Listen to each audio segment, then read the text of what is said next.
내가 이제 쭉 보면서 느낀 거는 답은 없어. 인강을 듣는다고 해서 합격하는 것도 아니고 실강을 듣는다고 해서 불합격하는 것도 아니야. 평가사님, 실강과 인강 중에 어떤 게 더 좋다고 생각하십니까?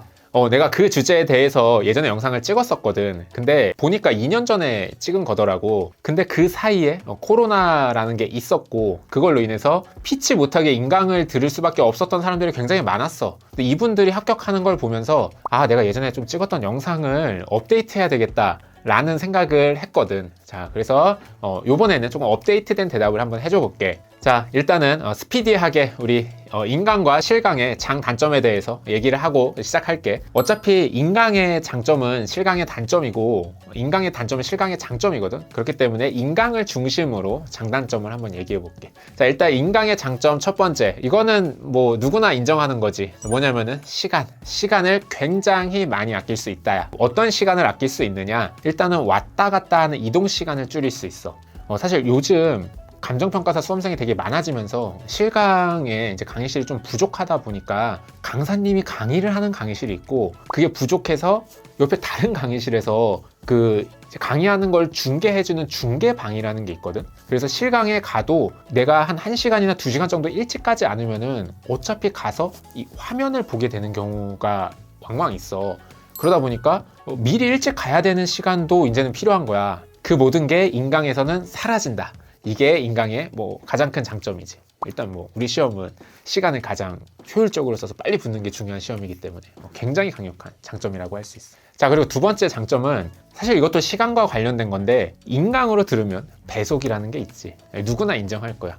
실강을 가면은 1배속으로 보고 있을 시간에 사실은 왔다 갔다 하는 시간이랑 1.5배속, 2배속을 듣는 걸 따지면은 사실 남들은 한 강 들을 때 나는 2강을 해칠 수 있거든. 이게 사실은 또 어마어마하지. 남들보다 진도를 2배로 빨리 뗄 수 있는 거니까. 이게 인강의 두 번째 장점인 것 같아. 세 번째는 왔다 갔다 하는 거랑 관련이 돼 있는데 아까는 내가 시간에 대해서 얘기했지만 지금은 체력, 이 왔다 갔다 하는 게 생각보다 되게 피곤해. 그리고 이 계속 앉아서 공부만 하다 보면은 지하철 타고 한번 나갔다 오는 거, 버스 타고 한번 나갔다 오는 거, 이게 생각보다 되게 피곤하더라고. 그래서 그 체력을 아낄 수 있는 게 엄청난 장점인 것 같아. 자, 그 다음에 이제 네 번째 인강의 장점. 내가 보기에는 인강이 강의를 듣기는 조금 더 편해. 생각해봐. 실강을 들으면은 강의 들어야지. 그리고 강사님이 필기하는 것도 놓치지 않고 받아 적어야 되지. 그럼 한 번에 이렇게 동시에 두 가지를 해야 되는데 인강을 들으면은 강사님이 설명할 때는 그 설명에 온전히 집중하고 필기할 때가 되면은 잠깐 멈춰놓고 내가 필요한 부분만 필기하면 되니까 사실은 강의 듣기가 좀 더 편하지. 그리고 또 더 얘기를 하자면은 사실은 우리가 3시간 정도 강의를 듣잖아. 딴 생각 할 수밖에 없어. 근데 잠깐 딴 생각을 하더라도 인강에서는 다시 뒤로 돌려서 다시 들으면 되잖아. 근데 실강은 그거를 일단은 넘어갈 수밖에 없거든. 이게 또 인강의 장점이야. 내가 보기에는 인강이 크게 이 정도 장점이 있는 것 같고, 또 반대로 얘기하면은 이제 인강의 단점이 있거든. 인강의 단점으로 이제 내가 예전에 꼽았던 거는 질문을 좀 하기가 어렵다라는 거 인강의 단점으로 꼽았거든. 근데 요즘은 코로나 때문에 워낙 인강으로 듣는 사람이 많아지다 보니까 기본적으로 강사님이 자기 단톡방을 많이 운영하셔. 그래서 내가 궁금한 거 있으면은 보통 강사님들이 하루 지나기 전에 답변을 해 주시거든.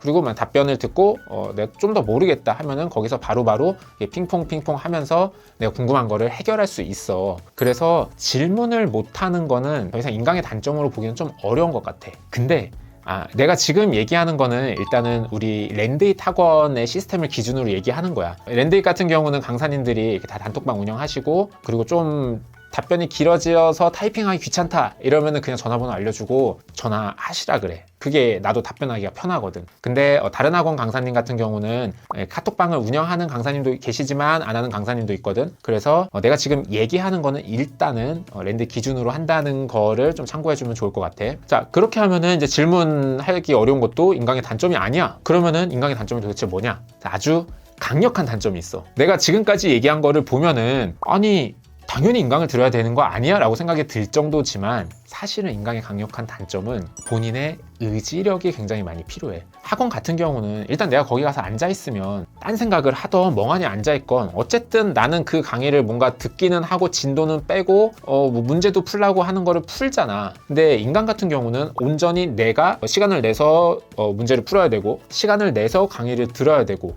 그 전체적인 학습 스케줄링을 나의 의지로 매니지먼트를 해 나가야 되거든. 근데 사실은 이게 인강의 가장 큰 단점이지. 지금 들으면은 뭐 그 정도 각오도 없이 수험 공부를 한다고 라고 말은 하지만 사실 이게 1년 동안 장기 레이스이기 때문에 정말 이 1년 동안 나의 의지력만으로 깔끔하게 끌고 나가는 거는 사실 되게 쉬운 일은 아니야. 그래서 이게 내가 보기에는 인강의 가장 큰 단점 같아. 평가사님 잘 들었어요. 그러면 실제로 수강생들은 어떻게 하는 걸 좀 더 추천하세요?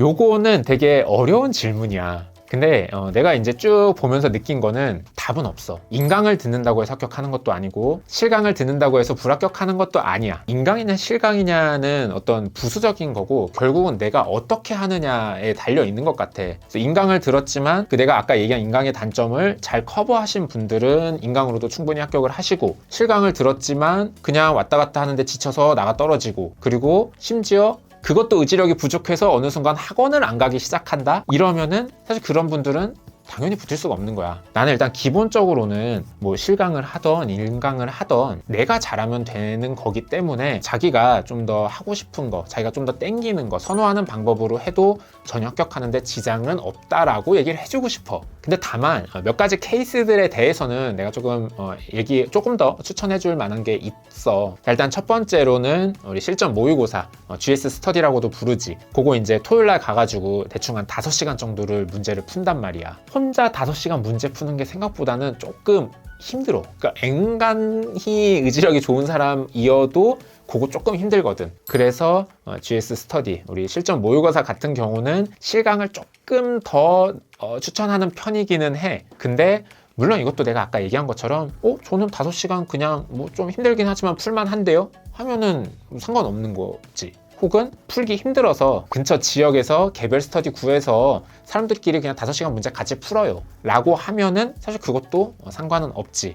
근데 뭐 어쨌든 이런 케이스가 아니라고 하면은 기본적으로는 실강을 조금 더 추천한다 이렇게 얘기를 하고 싶어.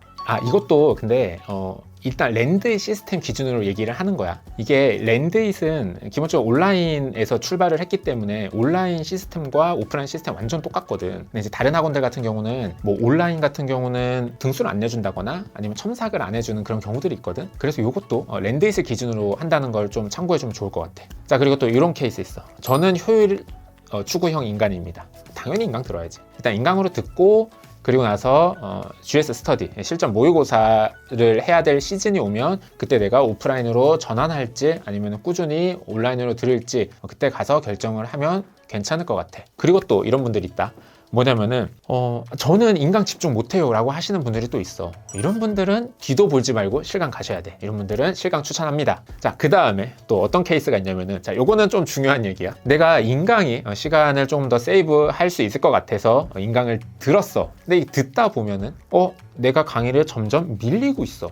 혹은 내가 내라는 숙제를 점점 못 내고 있어. 막 자기가 이제 점점 퍼지는 그런 해이해지는 경우가 있을 수 있거든. 물론 이제 누구나 한두 번 정도는 밀릴 수 있어. 근데 그게 좀 어느 선을 넘었다라고 생각이 들면은 빨리 실강으로 전환을 하거나 아니면은 개별 스터디를 꾸려서 이제 사람들끼리 서로 좀 강제력을 부여해서 그렇게 공부하는 게 좀 필요해. 그러니까 이렇게 스스로 막 해이해지고 있는데도 계속 인강을 붙들고 있으면은 진짜 위험하거든. 그래서 이런 분들은 꼭 인강의 방법에서 좀 변화를 주셔야 될 필요가 있는 것 같아. 그리고 마지막으로 이제 이렇게 질문하시는 분들 많거든. 뭐냐면은 저는 지방에 있어서 실강 못 갈 것 같은데 합격하기 어렵나요? 라고 물어보시는 분들이 또 있어. 자, 이거는 내가 아까 얘기한 것처럼 인강을 듣는다고 해서 불합격하는 게 아니야. 그래서 내가 만약에 올 수 있는 환경이 안 된다 라고 하시면은 아까 얘기한 인강의 단점을 커버할 수 있을 만큼의 본인의 의지력을 발휘하면은 합격하는데 지장 없다 라고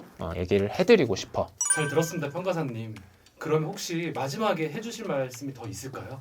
내가 마지막으로 좀 드리고 싶은 얘기는 이제 실강이냐 인강이냐는 내가 얘기한 것처럼 이게 절대적인 게 있는 게 아니기 때문에 본인이 조금 선호하는 쪽을 일단 하시고 그리고 나서 안 맞다 하면 바꾸면 되거든. 그래서 너무 막 고민 많이 하지 마시고 일단 한번 해보시고 좀 아닌 것 같은데 하면은 바꾸면 돼. 실제로도 처음에 이제 시즌이 시작되잖아. 그러면은 막 강사님도 한번 보고 싶고 막 학원 많이 간다고 하니까 실감 가거든. 근데 한 달 지나고 두 달 지나고 세 달 지나잖아. 그러면 몇 번 다녀보고 이거 좀 아닌 것 같다 해서 사람들이 인강으로 많이 돌리거든. 그래서 수강생들이 점점 줄어. 이런 경우 많거든. 그래서 내가 드리고 싶은 얘기는 너무 고민 많이 하지 마시고 편하게 땡기는 쪽으로 하시고 안 되면 바꾸면 되니까 그렇게 결정을 하시면 좋을 것 같습니다. 네, 평가사님 오늘 좋은 말씀 감사드리고요. 다음에는 또 다른 이야기로 또 좀 부탁드리겠습니다. 네, 안녕히 계세요.